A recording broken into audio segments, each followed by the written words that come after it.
Good afternoon everyone. Happy Thursday. Ano ngayon? May 29, taong kasalukuyan. Mayroon po akong break time. Mag-start uli ako ng aking trabaho 5 o'clock PM. So ngayon, break time ko. Andito ako ngayon sa sa aking paborito na lugar. Kanina, umuwi muna ako ng bahay at kumain ng tanghalian, tapos nagbihis, kaya natapos nagpunta ko dito. Kasi nga, meron pa naman akong 1 hour, so gusto kong kumuha muna ng video. Kasi nga, wala akong time, grabe, as in, super duper talaga, napaka-busy ko, wala akong time magkuha ng video araw-araw. Kasi nga, gusto ko talagang ikwento sa inyo ang aking buhay mula sa bago ako nabuo hanggang 2025. So ngayon, dahan-dahan ako magkuha ng video, parang makarating na ako sa 2025. Una sa tanan, una sa lahat, pagpasensyahan niyo na po ako kung ang pronunciation ko ay medyo matigas kasi malaki akong Bisaya ako eh. Ako ay isang Bisaya. So, sa totoo lang po, gusto ko talaga sanang magbisaya. Kaso nga lang, pipilitin ko po ang aking sarili magsalita ng Tagalog dito kasi malay natin may makapanood ng video ko Tagalog, so hindi nila maintindihan yung Bisaya ko, so magtagalog na lang ako ha, kasi nga yung mga Bisaya nakakaintindi naman yun ng Tagalog eh, pero yung mga pure Tagalog talaga hindi yan sila nakakaintindi ng Bisaya. So ngayon mag-ano na lang ako, magtagalog ako kahit yung pronunciation ko minsan matigas. Tapos pagpasensya nyo na ako mga kapatid, dahil minsan yung Bisaya hindi ko alam sa Tagalog. So at saka napansin ko sa sarili ko, parang habit ko na yung, hindi nyo ba napansin na panay so, yung parang, kasi pinapanood ko yung video ko, panay so ako, panay so, sorry ha. Parang ano ko na yan, parang kuse, sorry kasi nagsalita naman ako ng Japanese. Kasi parang habit, yung parang nagbabanggit ako ng so, pero wala sa isip ko yan. Yung parang bigla ko na lang siyang mabanggit, ganun. Napapansin ko sa video ko, kaya pagpasensya nyo na ako kung panay ako so. Una sa lahat, dito sa Japan, ang weather dito ngayon ay makulimlim. Makulimlim siya, wala naman ulan. At meron kunting hangin. Oo. Tsaka dito sa lugar ko, itong paborito kong punong to, at tsaka itong upuan na to, buti naman ngayon, wala masyadong insekto. Oo, walang naglalakad. Siguro yung sobrang init siguro, ayan. Pero mayroon siyang pakunti-kunti lang, kaya pasensya na kayo ha. Kamustahan ko lang po kayo. Luzon, Visayas, Mindanao, kamusta po kayo dyan? Ako naman ay okay lang. Ito, nagtatrabaho ng Monday to Friday, caregiver job. Tapos Saturday naman ay meron po akong part-time na sa Roppongi. Every Saturday night yan ang part-time ko. So ang ginagawa ko doon sa aking part-time, hindi po yan siya KTV bar, po yan siya bar. So mga disco, yung sayawan ba, na ang trabaho ko ay pag may dumating na customer, bibigyan ko sila ng menu ng mga pangalan sa mga inumin namin, tapos yun ang ibibigay ko, isi-serve ko sa kanila. Kaya ko ang Roppongi ang napili ko sa aking part-time kasi nga mahilig nga akong makinig na music. Kaya nawawala yung pagod ko sa buong isang linggo. Kaya pag nakapag part-time ako sa Roppongi, ayan, medyo na bawas-bawasan ang aking pagod. So ang Roppongi talaga ang aking pinili na mag part-time ko kasi nga, yun nga, nakakawala ng problema, nakakawala ng stress, nakakawala ng pagod. Pag Sunday naman, ayan, kahit wala akong tulog, ayan, para talaga yan kay Lord. Basta hanggat kaya kong pumunta ng simbahan pag araw ng Sunday, talagang pupunta talaga ako. Kasi yan ang pangako ko kay Lord na makalabas lang ako ng hospital, mag-ano ako sa kanya, magbalik loob at ako sa kanya, magsimba. Pupunta ako sa kanyang sa kanyang bahay.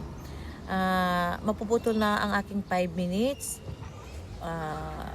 Gawa mo na ako uli. Ayan po, naka 5 minutes ako. Ang bilis ng 5 minutes, no? Grabe.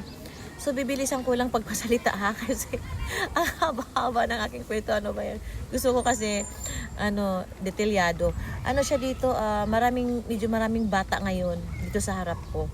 Medyo maraming bata. Teka, ko niya ha, pakita ko sa inyo. Wait lang.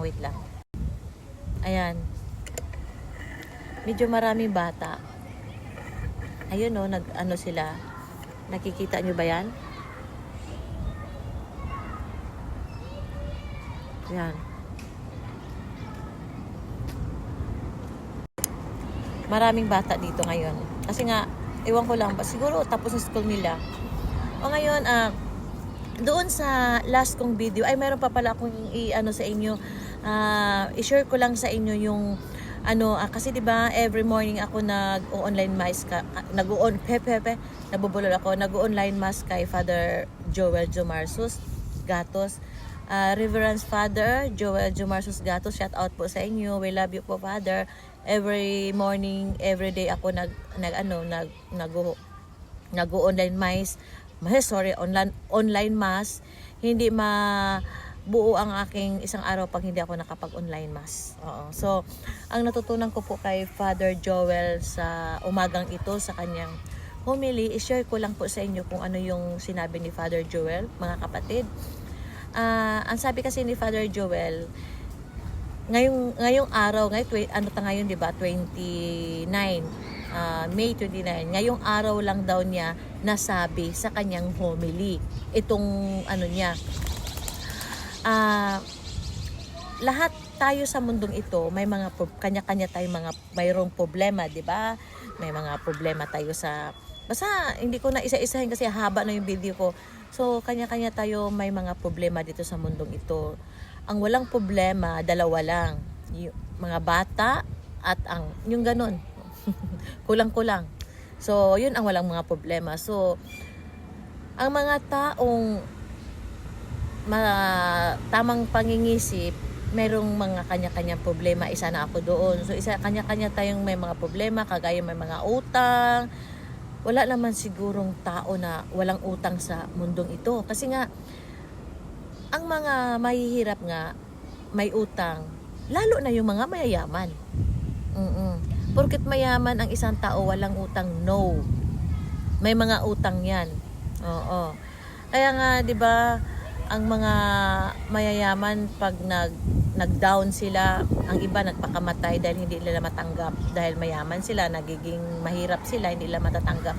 Dito sa Japan po, maraming nagpakamatay dito ng dahil lang dyan. Kaya ikukwento ko rin sa inyo ang buhay ng Japan, para kung ano ang buhay ng Japan. Ikukwento ko po sa inyo yan, pero wag mo na ngayon kasi nga gusto ko step by step yung kwento ko. Ngayon, tayong lahat, kung ikaw ang may problema, ako may problema, ikaw may utang, ako may utang, siya, tayong lahat may utang.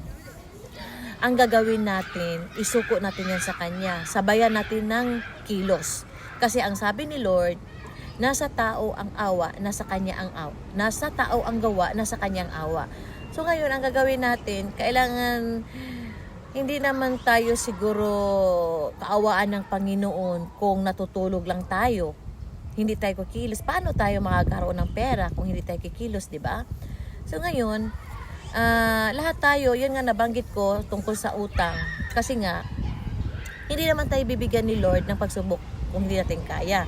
Kagaya kay Father Joel, sabi niya kanina sa kanyang homily na nagkaroon ng utang ang kanyang pamilya, magbabayad sila sa loob ng 20 years daw. So ngayon sabi ni Father, ang 20 years daw na last month, itong May 25, yun daw ang last nilang bayad. So mag-start ng month of June, wala na silang utang. Kaya praise the Lord, kasi nga natapos ng kanilang utang. Kaya nasabi ni Father Joel sa kanyang homily, kasi nga lahat tayo may mga utang, wag daw tayong sumuko na kahit may utang tayo, kailangan ipatuloy natin ang buhay, kailangan natin lalong magsipag para makabayad tayo sa mga utang. Ganun lang ang share ni Father Brian. Naka 5 minutes na naman to. ayan, naka 5 minutes na naman tayo. So ngayon, ay taka, wait lang. Ang bilis ng 5 minutes, ano? So ngayon, yun na nga lang ang basta lahat naman tayo may mga utang sa mundong ito. Ang walang mga utang yung mga bata pa at saka yung may ganon, di ba? So, isa din yan sa mga pagsubok natin yung mga utang-utang na yan. So, wag tayong sumuko at magsipag para makabayad tayo sa utang. Kagaya ni Father Joel, pamilya niya, nakabayad na sa kanyang utang. Kaya congratulations po Father Joel, Jomar Gatos, Reverence Father Joel Jomar Gatos. Congratulations po. Binabati ko po ang iyong mami na nakabayad na sa kanyang utang na 20 years. Last pay na niya ngayong May 25, 2025. So next month wala na siyang babayaran. So congratulations po, masaya po ako para sa mami niyo po. Ipagpatuloy ko na po aking kwento tungkol doon sa Imbornal, buhay namin sa buhay namin sa Black Tree.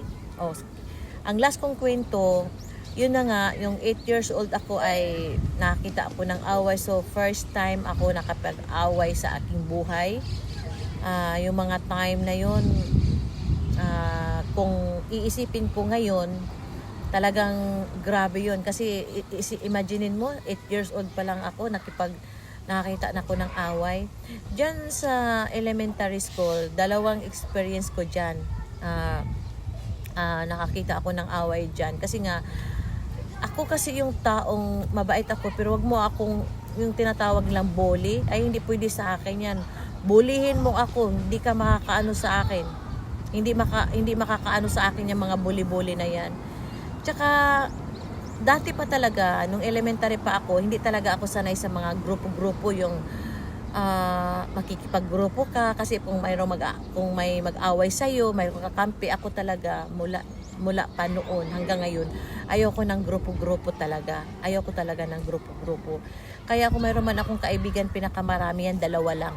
Yun talaga ang ang ugali ko. Ayoko ng maraming kaibigan, maraming yung mga grupo-grupo, yung mga nakikita ko sa mga wish ko lang, mga tadhana, yung mga magpakailanman, yung mga pinapanood ko ba na grupo-grupo para lang pag may magtulong-tulungan pagdating sa away-away. Ako naman kasi ayaw ko makipag-away, kaya okay na sa akin yung mayroon akong kaibigan 1, 2, yun lang.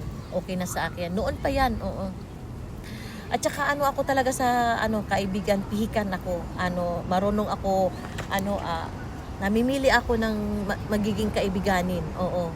Noon pa talaga hanggang ngayon.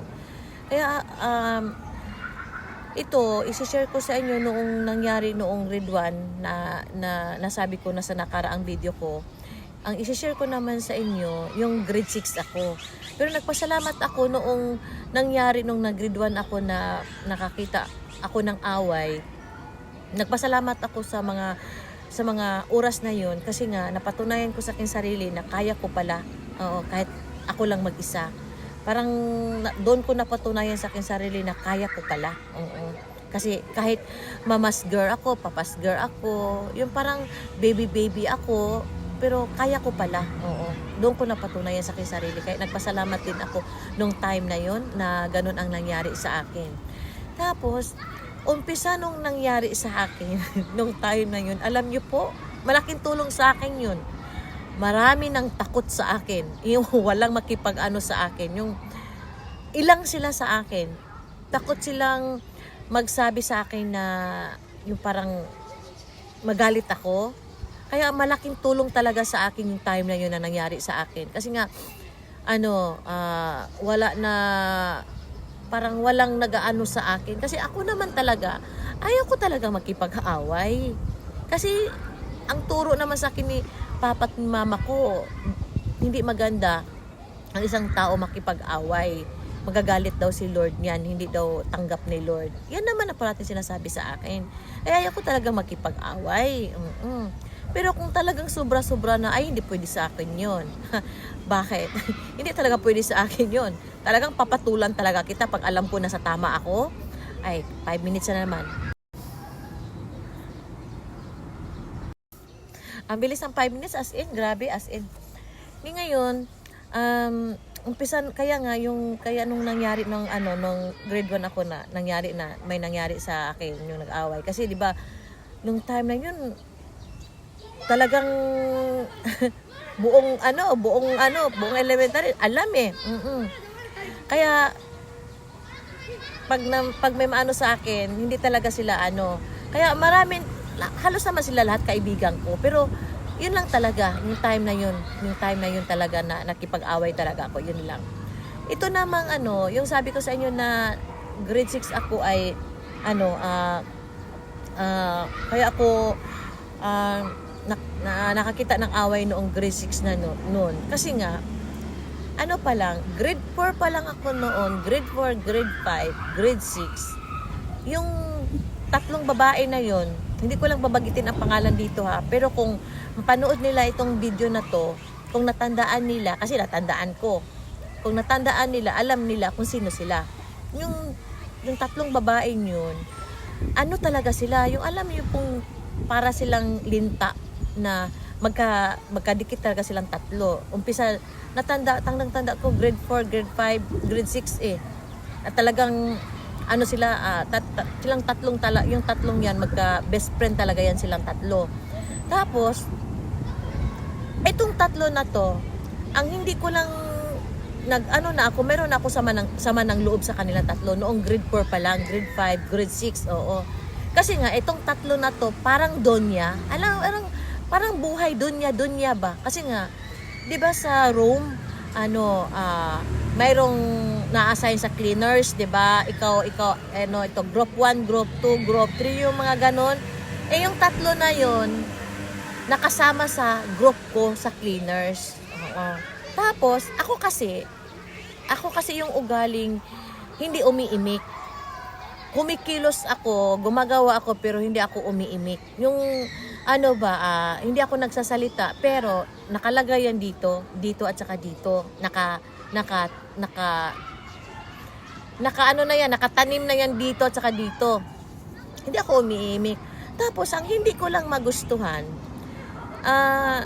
kasi, yung parang demanding, yung parang, Elena, kahit hawak na nila yung walis, Elena, pakilagay naman doon. Alam mo yung mga ganun, okay lang sana kung isa, dalawa, tatlo, busy, pangatlo o apat na bisis na paki-paki.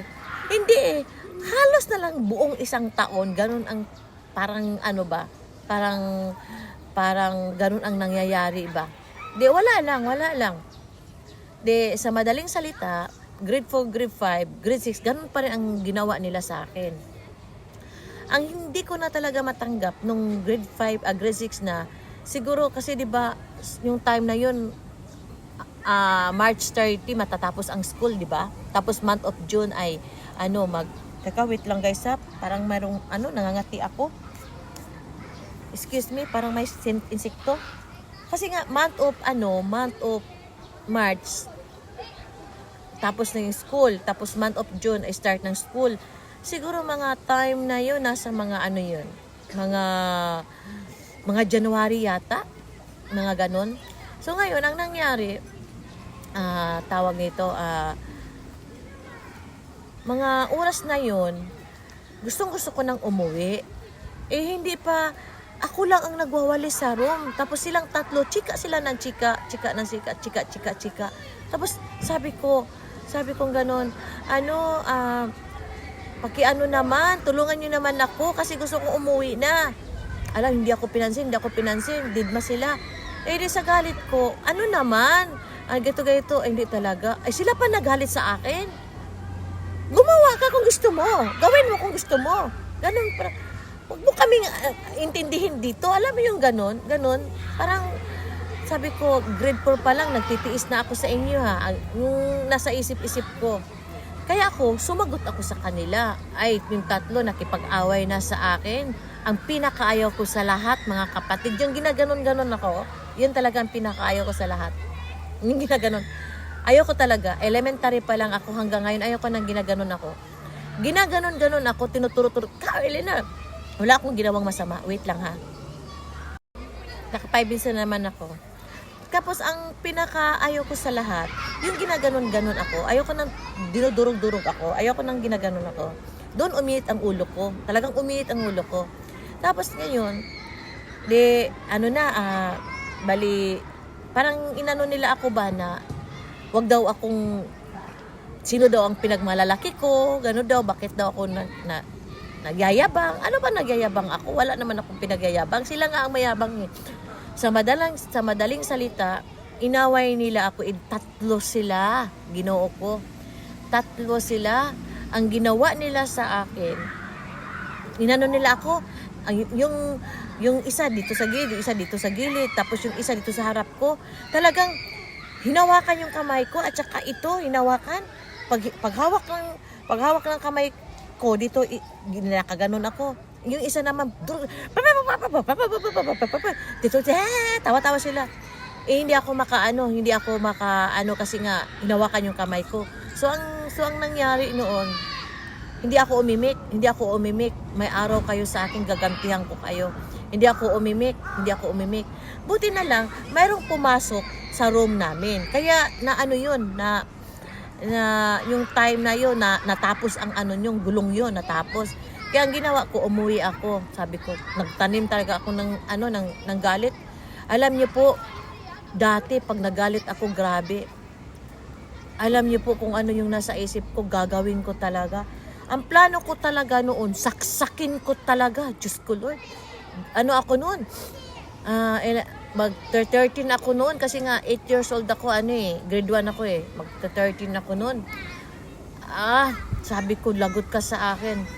Alam niyo po yung yung hindi naman siya knife na yung pang slice ng tinapay, yung pag kumakain ka ng matitigas na karne, yung i-slice mo, yung ganun na knife. Mayroon si Mama Esperanza niyan. Alam niyo po, talagang inano ko yun, binalot ko, hindi ko pinaalam kay Mama. Pinasok ko dito sa sa bulsa ko. Di kinabukasan, gumanti ako, hinintay ko na lumabas yung mga kasama, yung classmate ko, kasi nga yung tatlong yun mahilig magtambay sa sa room eh. Hinintay ko, paglabas ng lahat, lumabas muna ako. Alam ko, wala lang na tao. Bumalik ako sa loob ng room. Nakakatakot ako, no? Bumalik ako sa room sa room. Sabi ko, kahapon, araw nyo. Sabi ko ganon. Sabi ko, pasensya na kayo, nagmura ako nung time na yun. Nagmura ako mura sa Bisaya ba? Sabi ko, kahapon, araw nyo. Ngayon, araw ko naman. Talagang gumanon ang mata ko. Araw ko naman, ganun. Araw ko naman, talagang para kong demonyo. Di sila nagulat sila. Sabi ko, araw ko naman, kuha ko yung yung kutsilyo na yun. Ginanong ko sa kanila, lumapit ako sa kanila. Takbuhan sila, oy. Tapos nilak ko yung pinto ng room. Takbuhan sila. Sabi ko, araw nyo kahapon, araw ko ngayon. Takbuhan sila. Sigaw sila ng sigaw na sila. Tala, sigaw sila ng sigaw. Kasi nga yung parang hindi sila makalabas, doon ako sa pintuan. Pag lumapit ako sa kanila at paikot-ikot sila hanggang sa may sumaklolo. Ayun, hindi ko natuloy yung pagsaksak kasi saksakin ko sana eh.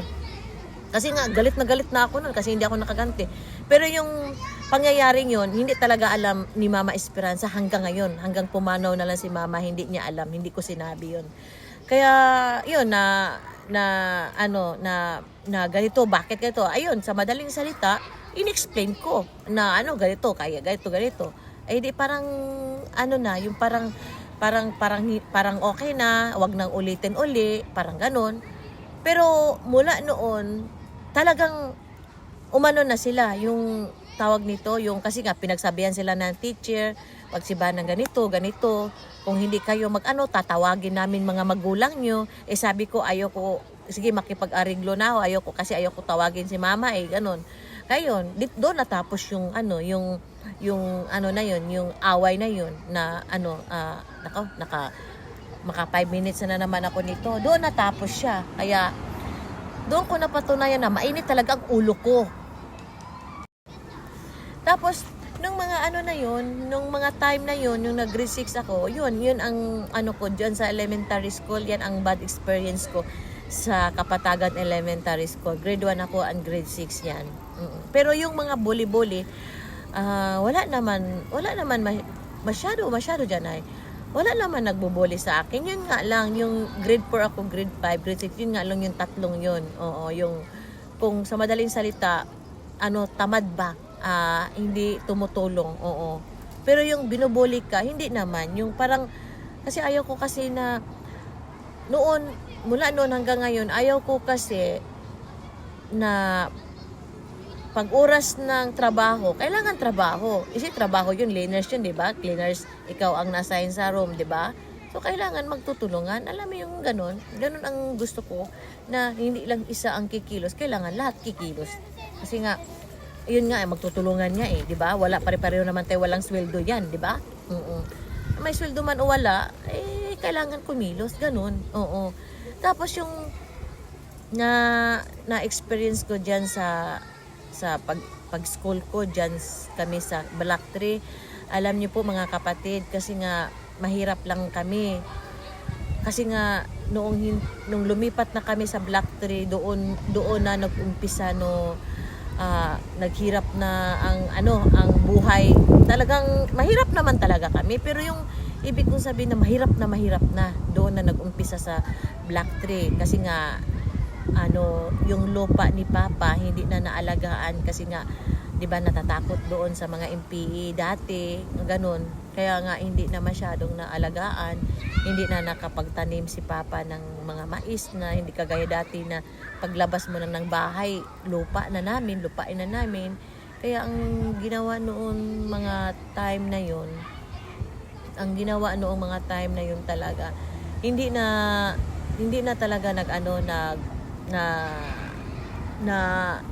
na halos nataniman ng mais ang lupain namin dati. Kaya nga doon na nag-umpisa yung manghihiram ka na ng bigas sa kapitbahay. Alam niyo po, nasubukan namin yung manghingi ng asin, manghingi ng bitchin, manghingi ng manghiram ng bigas niya, walang posporo, kaya hihingi ng, alam mo yung apoy, punta ka sa kapitbahay, hingi ka ng apoy, anat ayo, mangayo ko og kayo, ana ba?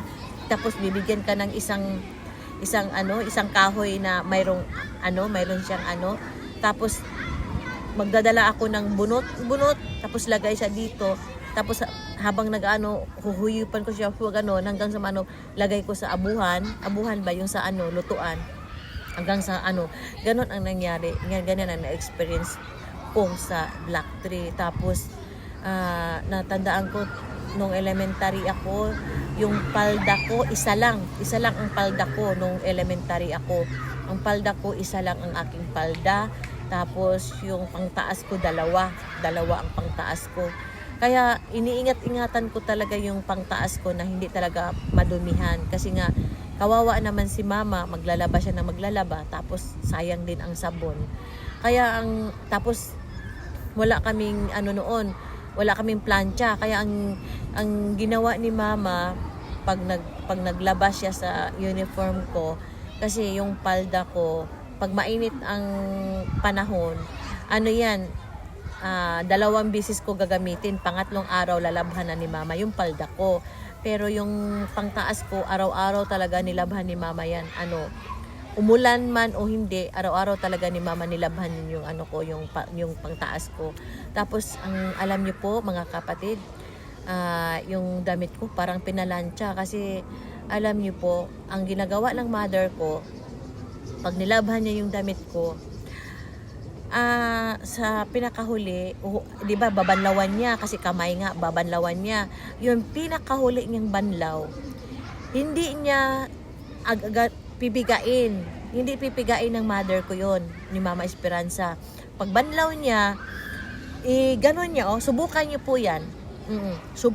Banlaw niya, ganon niya, habang nasa loob ng palanggana, igaganon-ganon niya, hanggang sa tapos i-hanger niya, tapos sabay ganon. Tapos pag sampay noon, hindi siya Ang bilis ng 5 minutes. Hindi siya ano yun, hindi pipigain. So ang gagawin noon, ihanger ni mama tapos igano ng tubig pagkatapos noon, habang tumutulo yung tubig, ginagano ni mama yun. Yung tila, ginaganon-ganon niya, oh, ganon-ganon. Ganon. Ano yan, lahat yan, dito. Ganon-ganon niya, tapos sabay ganon, oh, sabay niya ganon. Parang pinalansya. Susubukan po yan.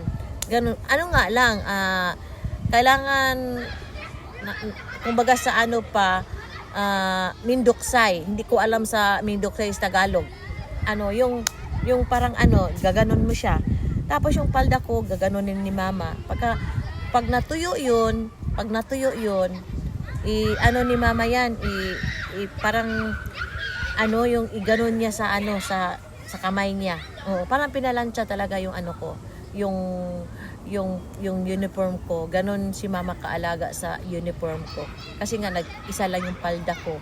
Tapos alam niyo po mga kapatid, naranasan ko yung magbag ng knit bag. Alam mo yung knit bag? Naranasan ko yung magbag ng knit bag. Naranasan ko rin na magpayong ng dahon sa gabi. Naranasan ko yan, at dahon sa saging, naranasan ko yan. Kasi nga, yung mga time na yon, nasira yung bag ko. Wala pang pambili. Tapos, ang sabi ni Mama Esperanza sa akin, ano daw, mayroong pera, pambili ng ulam at saka bigas. Sabi niya, ibili daw niya ng bag. Sabi ko, ma, wag na po. Itong bag ko na to, ano na lang, lalagay ko sa plastic, yung mga notebook ko lalagay ko sa plastic. Tapos ilagay ko sa knit bag. O, kaya, bag ko, knit bag. Uy, hindi kaya ako nahiya, no? Hindi kaya ako nahiya. Knit bag. Tapos sabi ni mama, sige na, kasi nga yung bag ko nga nasira nga. Sabi ni mama, pag nakapunta ng Tagum, pag masubra-sobra yung pera, bibili ng bag. Kaya, ilang ano din ako, isang buwan yata ako nagbag ng knit bag. Hindi ako nahiya. Tapos yun, tapos nasubukan ko rin yung tawag nito, nagpayong ng tawag nito ng dahon sa saging at saka dahon sa gabi, kasi nga yun nga nasira nga yung payong ko. Tapos yun, kaya nga alam niyo po mga kapatid, naalaala ko dito sa Japan ngayon ang dami kong payong, super duper, ang dami kong payong. Kaya nga pag nakakita ako ng payong, naalaala ko nung elementary ako, sabi ko, dati wala akong kapayong-payong. Nagpayong ako ng dahon sa gabi, dahon sa saging. Tapos, di baling mabasa yung yung katawan ko dati. Pinoprotektahan ko yung ulo ko at saka yung gamit ko. Talagang dito, parang hindi lang siya mabasa. Yun. Kaya ngayon, naisip-isip ko, sabi ko, marami akong payong. Samantala dati, wala akong kapayong-payong. Alam mo yung ganun? Naalaala ko. Nasubukan ko din yan. Tungkol naman sa sapatos. Naku, mayroon na naman matanda diyan sa likod ko. Talagang diyan pa talaga umupo. Mayroon noong tawag nito, yung sapatos din. Nabuslot. kasi nga bakit naman hindi mabuslot? Hindi ko alam sa Tagalog sa mabuslot. Sorry, nabuslot yung sapatos ko. Dito sa may sa may tikod ng sapatos. Dito sa may ito. Kasi sino namang hindi maano niyan, maano yung sapatos. Kasi nga imagine niyo po, Black Tree to Kapatagan Elementary. Ang layo po yan. Araw-araw ko yan nilalakad. Pag hindi ako makasakay ng jeep. Oo. Kaya nilalakad ko yan kasi wala pang bisikleta nun eh. Hindi pa nakabili si mama ng bisikleta nung mga araw na yun eh. Wala pang bisikleta si Kuya Fredo. Tapos, ayun, lakad talaga yan. Siyempre mapupudpud talaga yung talampa, hindi yung tikod ng sapatos. Siyempre isa lang sapatos kasi diba wala kaming pera. Ngayon, ang ginawa noon, bilib lang talaga ako kay Kuya Fredo. Hi Kuya Fredo, salamat sa iyo ha. Inayos ni Kuya Fredo yun. Inano niya, tawag nito, tinahi niya. Oo, nasubukan ko rin, may tapak, ang tawag niyan, tapak eh. Tapak na sapatos. Oo, nasubukan ko din yan. 5 minutes na naman. Nandyan si lolo sa likod ko. Tapos, nasubukan ko din yung kasi nga nabasa yung sapatos ko, hindi natuyo. Kaya nagpunta ko ng school, nakachinelas. Alam niyo po, yung chinelas ko na yun, naputol yung yung yung, 'di ba yung chinelas, yung sa una, naputol. Kaya alam niyo po, si Kuya Prido rin nag-ayos noon. Salamat Kuya Prido. Inayos si Kuya Prido yun, nilagyan ng yung pinaka dito. Kasi 'di ba, chinelas ganon, naputol, naputol. Kaya ang ginawa ni Kuya Prido, nilagyan na ng pako. Kaya yung chinelas ko may pako. Diyos ko Lord, hindi ko ikinahiya yan. Proud pa nga ako kasi nga naranasan ko yan Proud ako kasi nga kung hindi kami mahirap, hindi ko maranasan yun. Oh, 'di ba? Kaya nagpasalamat ako sa Diyos dahil pinanganak ako ng isang mahirap. Dapat nagpasalamat din ako sa Panginoon dahil ang nanay ko, si Mama Esperanza, kahit bungangira yun. At yung papa birthing ko. Kaya yun, ginawa noon, kaya yun, tawag nito, yun ang mga karanasan ko diyan sa elementary. Tapos, ang hindi ko talaga makalimutan, sa sobrang pagmamahal talaga ni Mama Esperanza sa akin, tsaka ni Papa Berting. Alam niyo po siyempre 4 kami, no? Ako, si Kuya Prido, Papa, Mama, kasi 4 na lang kami sa puder kami na lang 4, 2 na lang kami ni Kuya Prido sa puder ng mga magulang ko. Kasi si Manoy Lokring, Kuya Bubot, Ate Gaudensia, may mga pamilya na yan, pero si Kuya Buboy nasa Tagum yan. So 4 na lang kami. Lahat-lahat, pati si Mama, si Papa, tapos kami ni Kuya Prido, 4 na lang kami. Kaya nga, naalaala ko noong tawag nito, pag umaga, si Mama talaga, maaga magising yan kasi nga handa niya ako ng baon. Kasi nga, wala nga kaming ref noon. Kasi nga, di ba, walang kuryente. Kaya, sabi ni Mama, humay. Hindi siya papayag na mais ang ibabaon ko. Kaya, tapos, yung isda, piniritong isda. Kasi paborito ko piniritong isda at saka paksiw. Paksiw na isda. Kaya, ang ginagawa ni Mama, inaano niya yan. Handa siya ng baon, tapos lalagyan niya ng isda. Oo. Paglagay niya ng isda niyan, ibabalot niya yan sa baonan ko. Tapos sasabihin niya kasi kakain kami, sasabihin ni Kuya Prido, "Ma, gusto kong kumain ng humay." Sabi ni Mama Esperanza, "Dong, Prido, sabta na lang manghudong. Ipabaon na lang natin sa kanya yan kasi nag-aral siya. Kailangan ang baon niya humay. Mais na lang tayo. Pero hayaan mo Dong, Prido, pag makaluwag-luwag si Mama, si Papa, bili tayo ng humay para makakain tayo ng humay." Alam niyo po, nasubukan ko po ako humay, tapos silang 3 saging. Diyos ko, nasubukan ko yan. Kaya awang-awa ako kay Papa, kay Mama, kay Kuya Prido noon. Kaya sabi ko, kinuha ko yung isang kutsara, binigay ko kay Kuya Prido. Sabi ni Mama, wag nak, bibi, wag na kasi mag-school ka. Kaya parang hindi ko malunok kasi humay ako, tapos piniritong isda, tapos si Kuya Prido, Papa, Mama, saging, tas tuslaw doon sa asin. Alam mo, hindi ko makayanan noong mga oras na yon. Kaya sabi ni Mama, hindi pwede kasi nga ayaw nga ni Mama na mag-school ako na ganun ang mais ang baon ko. Ito, gusto niya talaga humay. Yeah. Tapos gusto niya pag nag-almusal ako, kakanin. Gusto talaga niya. Kaya yun, ilang beses nangyari sa amin yun. Kaya naawa ako kay Kuya Prido noon Kaya, ayun. Salamat Kuya Prido naintindihan mo ako nung mga oras na yun. Yun kasi ang gusto ni Mama nga Kaya alam niyo po, masakit sa dibdib ko na kasama mo sa lamesa, ikaw lang nakakain ng humay, tapos sila asin, tuslaw sa saging. Alam niyo po yun. Kaya nandito sa isip ko na darating ang panahon na magsisikap talaga ako. Kaya nagsikap talaga ako. Kaya kung ano man ang naabot ko ngayon, na dahil yan sa aking mga magulang. Kasi kung hindi ko nakita ang kanilang pagmamahal, wala ako ngayon dito sa Japan. 5 minutes na naman. Teka, sandali lang. Mag-snack muna tayo ha. Gagawa ako ng 5 minutes na video kasi alis na ako kasi meron pa akong pasok. Ano to siya? Galing sa Singapore. Ayan. Ayan. Salamat sa aking mahal na Jerica. Salamat sa pasalubong. Ngayon ko lang siya kakainin. Ayan. Merienda tayo. Kaya, noong elementary ako, marami akong mga karanasan na nasubukan ko lang isa lang ang lapis ko, isa lang ballpen ko, tapos yung papel ko. Alam niyo po yung mga ganong mga experience. Kaya nakikita ko yung mga vlog ni ano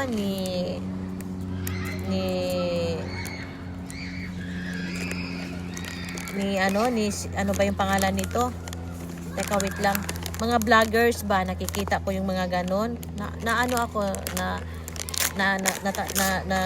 ko yung naka-remember tuloy ako sa aking mga karanasan noong elementary ako.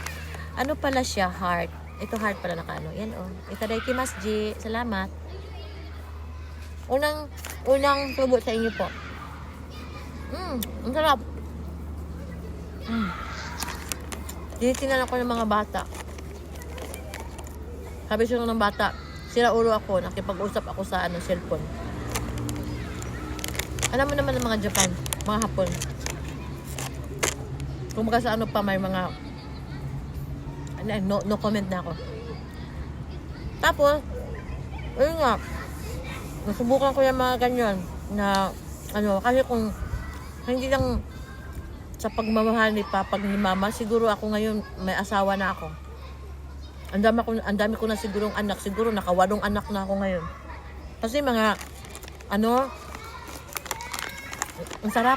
Kasi yung mga classmates ko, ngayon mga anak nila 5, 6, 8. Siguro ako ganun din. Mahal na mahal ko aking mga magulang, kaya yun, nagsikap talaga ako para sa kanila. Natandaan ko pa, sabi ko kay Mama,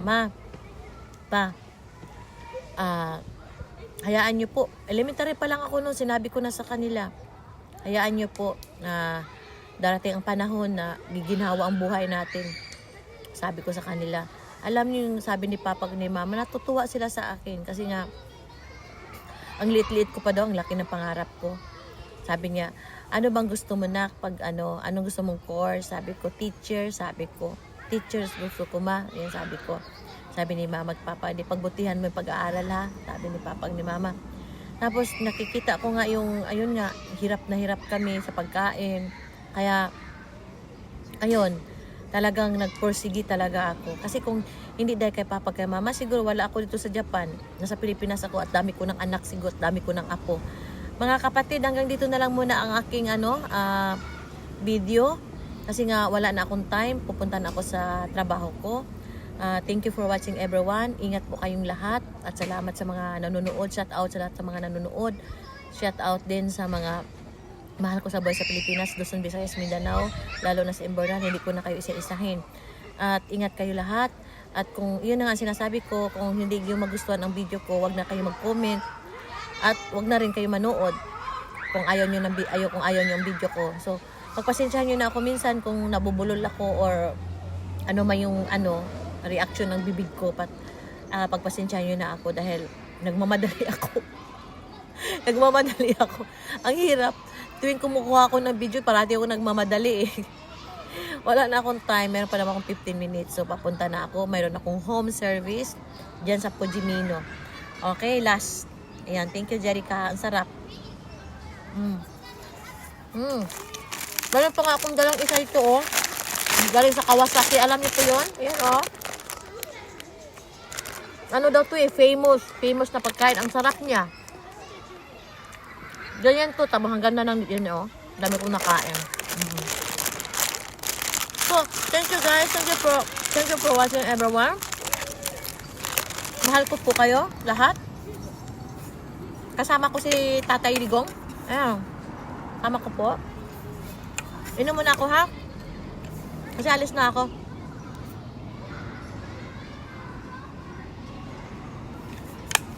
Okay, guys. Thank you for watching. Bye, everyone. Love you all. Ingat po kayong lahat dyan sa Pilipinas. Okay, Luzon, Visayas, Mindanao. Bye!